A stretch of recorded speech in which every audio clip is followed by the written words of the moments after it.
Sa Kapaskuhan, ang hinahanap ng Pilipino ay liwanag ng pag-asa.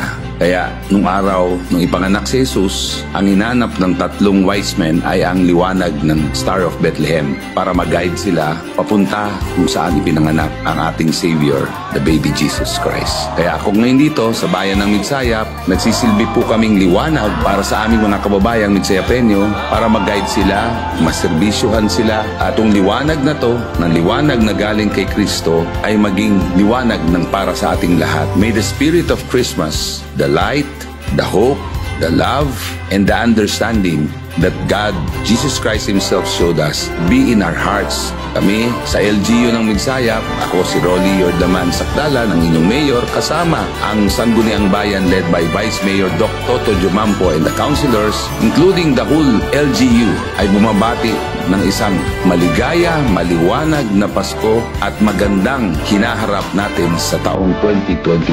Sama-sama tayo sa pagbangon at pagbabago.